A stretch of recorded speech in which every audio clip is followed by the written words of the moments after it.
Yun, magandang araw mga kalipad, at meron tayong i-review dahil maraming nagtatanong sa atin tungkol dito sa drone na to, yung bagong labas ni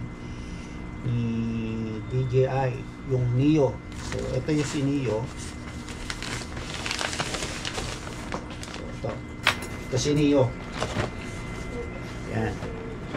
So ang kinuha ko ngayon ay si Neo Flymore Combo. Dahil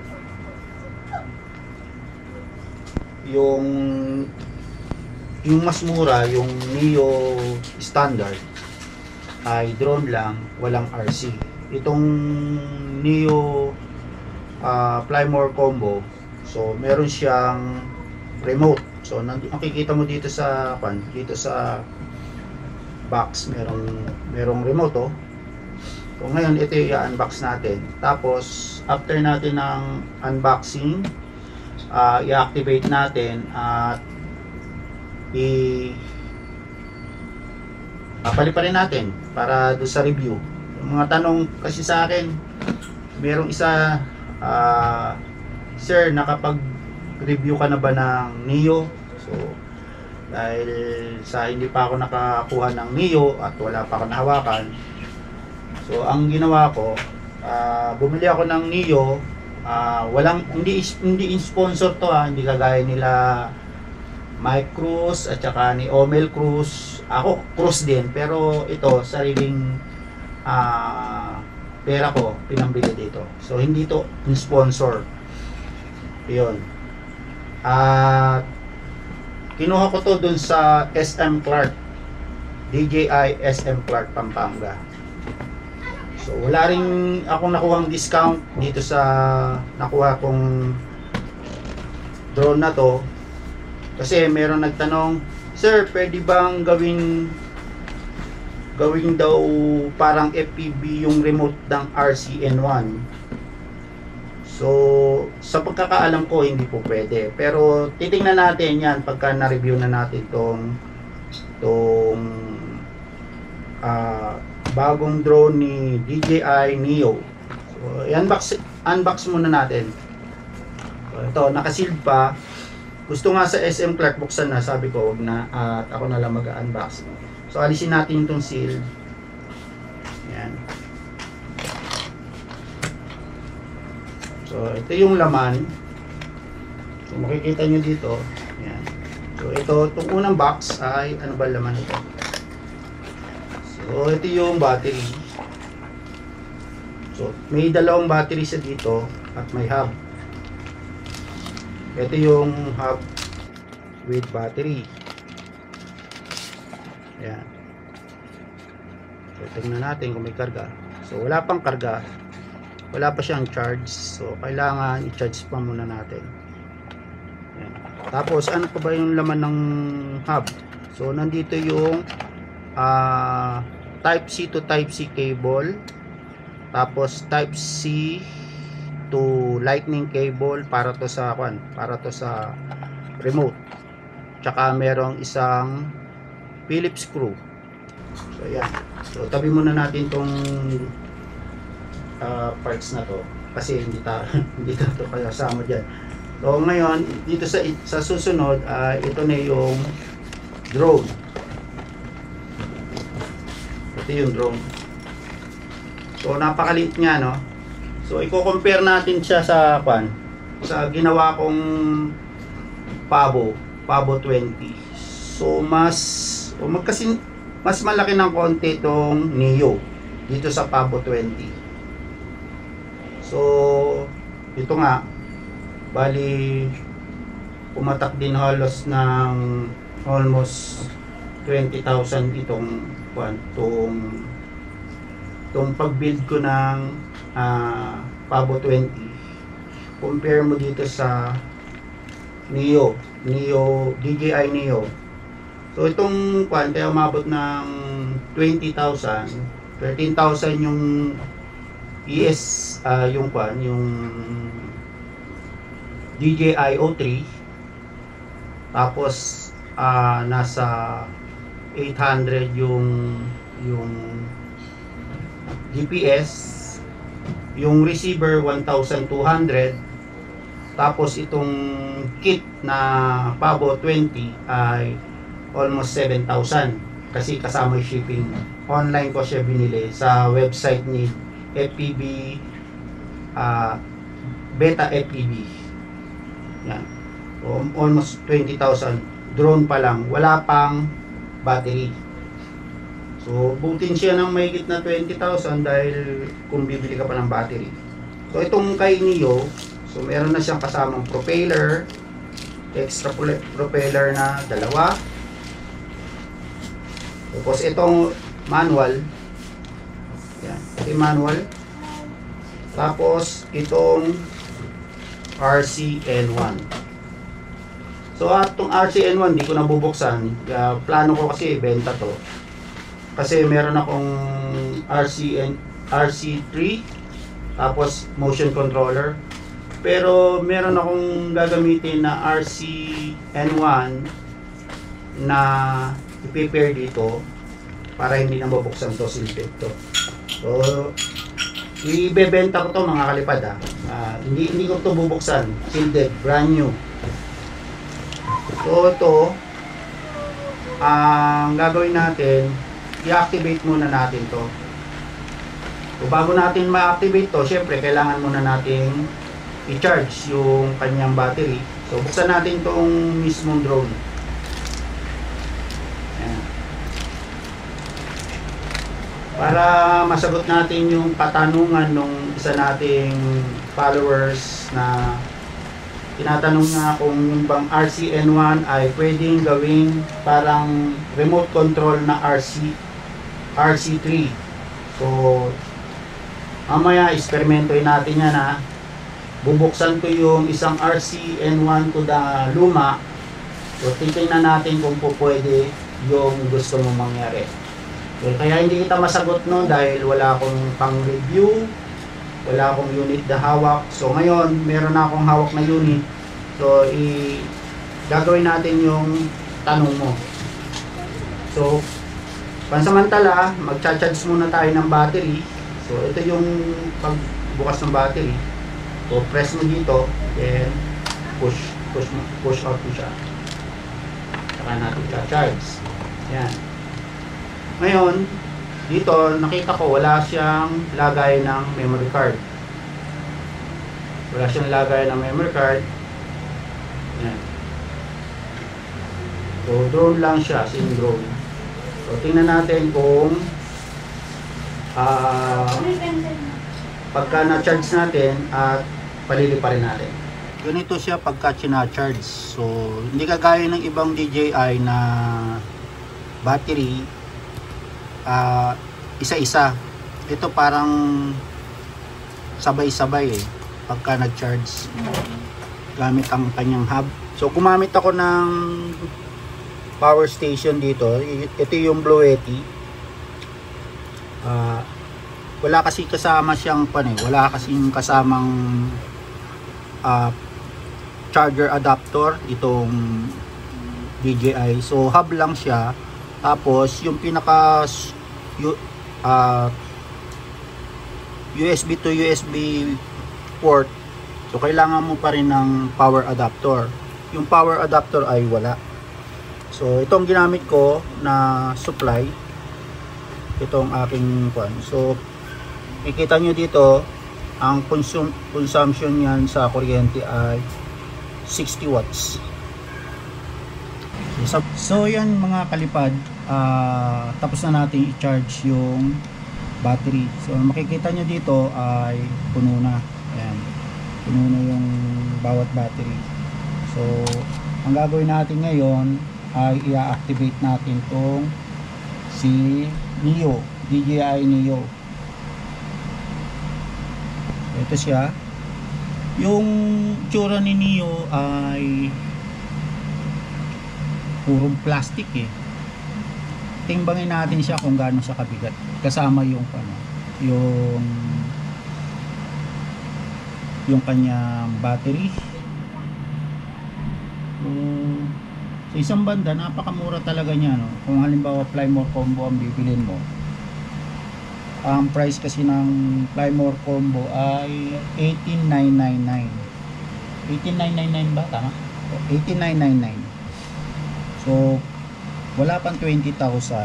Meron ka ng remote, meron ka ng battery, at mapapalipat mo na siya. Compare mo dun kay Pavo 20. So 20,000, wala pang remote, wala pang battery. Yun. So yung video ni O3 ay DJI din naman. Yan. So makikita natin to pagka na-activate na natin. So tanggalin muna natin yung gimbal cover. Yan. So timbangin natin siya. So ang total ko niya ay 133.9 grams lang. Kasama na yung kandol, yung battery. Yan, napakagaan. Kasi ito naman ang pandito. So kung ipang AFPV mo siya, tingin ko parang brittle siya, parang madaling masira dahil plastic na plastic eh. Hindi kagaya naman ni tawag nito, ni Pavo 20. So yung fuselage niya o yung frame niya ay carbon fiber. So kahit na bumangga, so hindi basta-basta pero tong propeller guard niya ay plastic din, pero parang mas makunat yung pagka-plastic nito compare dito. Parang malutong yung plastic niya, pero mate-testing natin yan. So sa ngayon, i-activate muna natin siya. Power natin. Yan. So, buksan natin ngayon yung DJI Fly apps.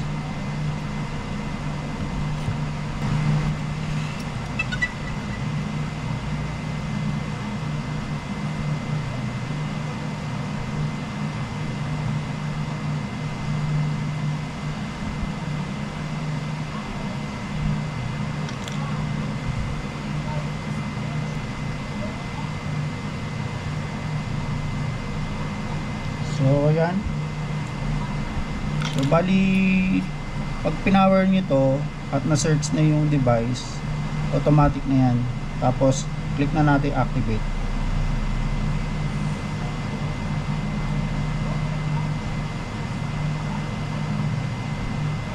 And successful activated.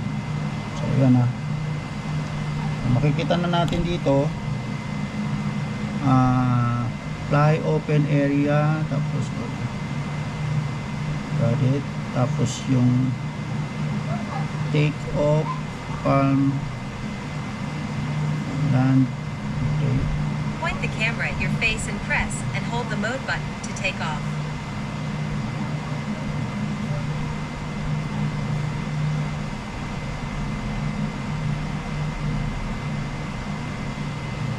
So te-testing natin dito. Sana mag-crash ano.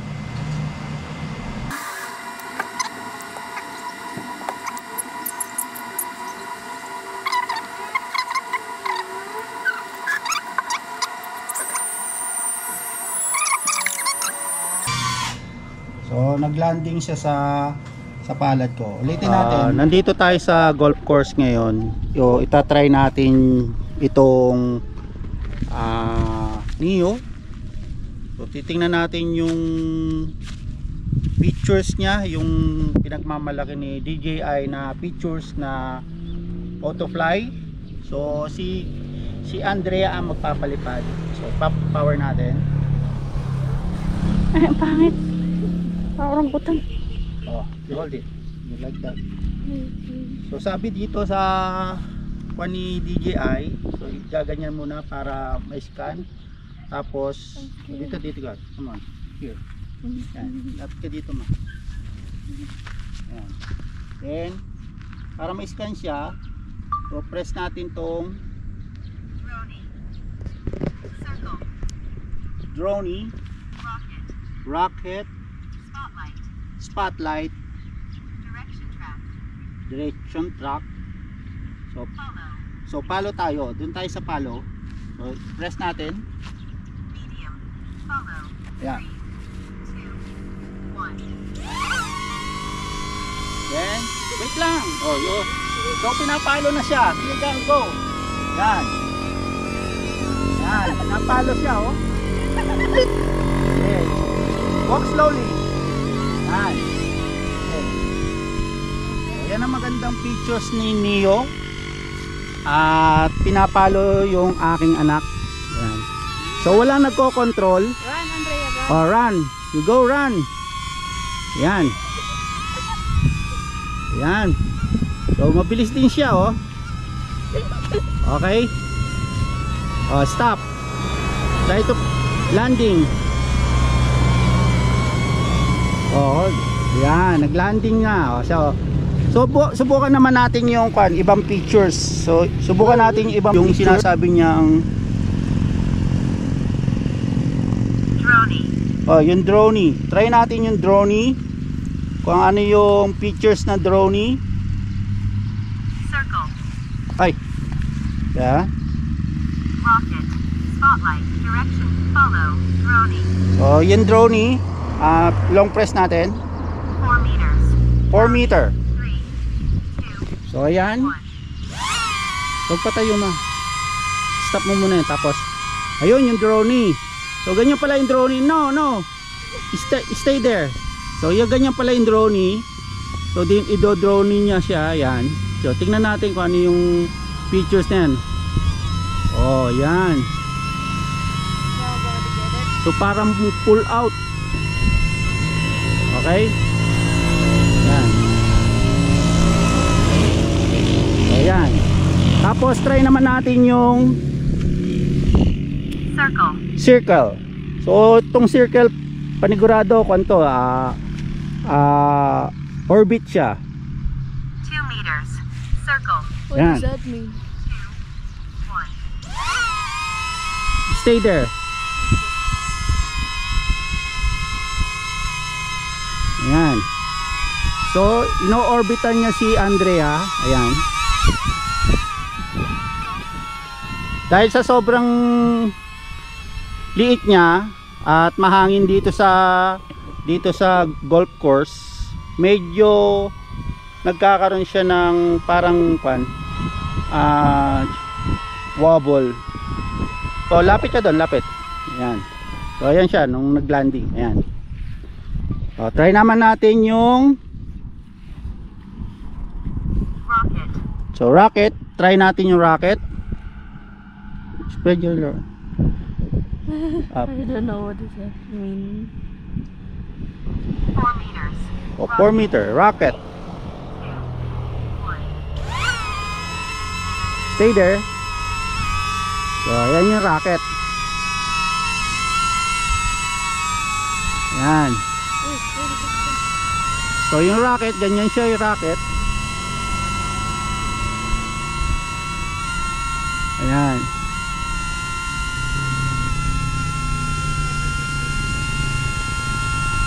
So when it's going down, Guys, it's going down. Ayan. So, ganun pala yung rocket. Oh, your hand. So, yan. So, try naman natin yung ay, Spotlight. try muna natin yung normal mode. So, take off tayo. Di pa pala naka-on yung ating RC.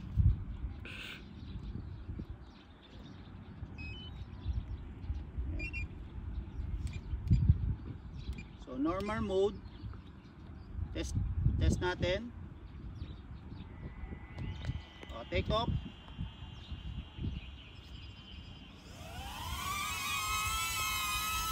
So, ayan yung normal mode.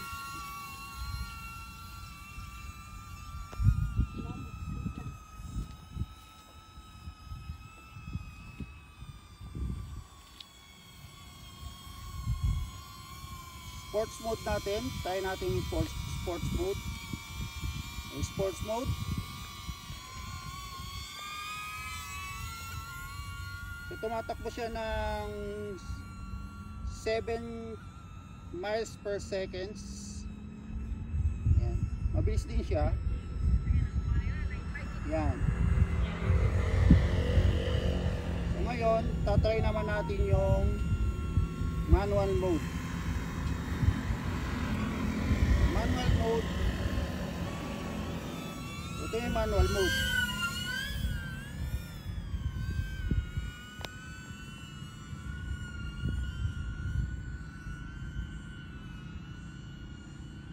Sa manual mode, tumatakbo siya ng 11.8 miles per seconds. Yan.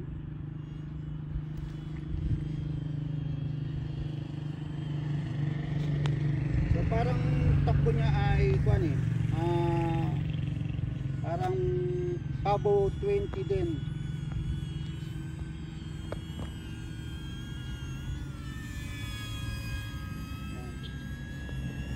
Bilis din yung manual mode niya. Tingnan natin kung makapag-aerobatic tayo. O, pwede.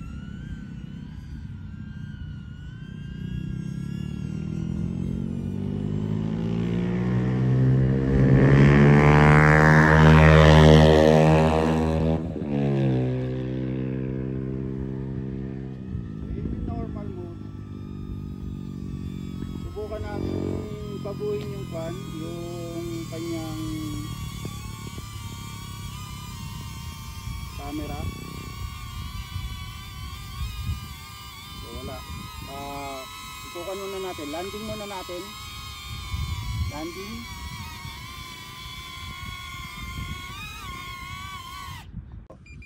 So itatry naman natin ngayon yung motion controller. At sasabayan natin ng head tracking. Ngayon, try muna natin yung video quality niya ay 1080p. So lagay natin sa 4K 30 frame per seconds. Tapos tingnan natin kung i-off natin yung Rocksteady. So wala siyang pang off ng Rocksteady, naka-steady na siya sa Rocksteady at saka horizon balancing.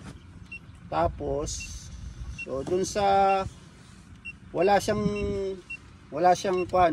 dilag. Dun sa color wala siyang dilag. So tatry natin ngayon to sa sa motion controller. Lagay natin muna dito. Tapos ikukuha ko yung head tracking. Yan. So, nakauna yung head tracking ko. I-record ko para makita nyo. Naka-on siya. Pag lumingin ako dito, lumingin din sa kaliwa yung drone. Nga.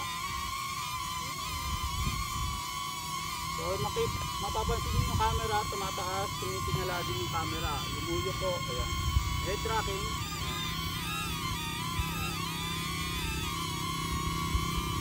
So, head tracking, gumagana siya.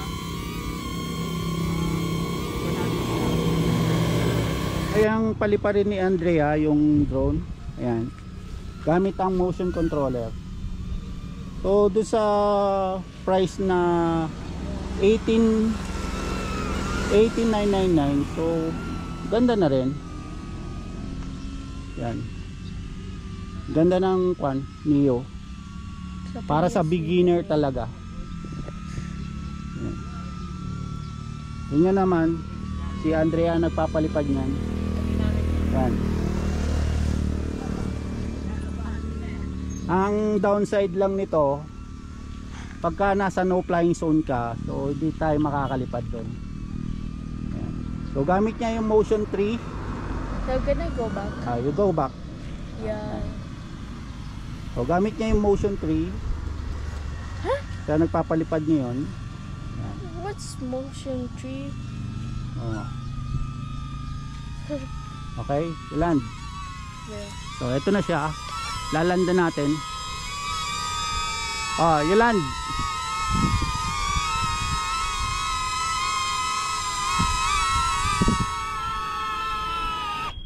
So, yan.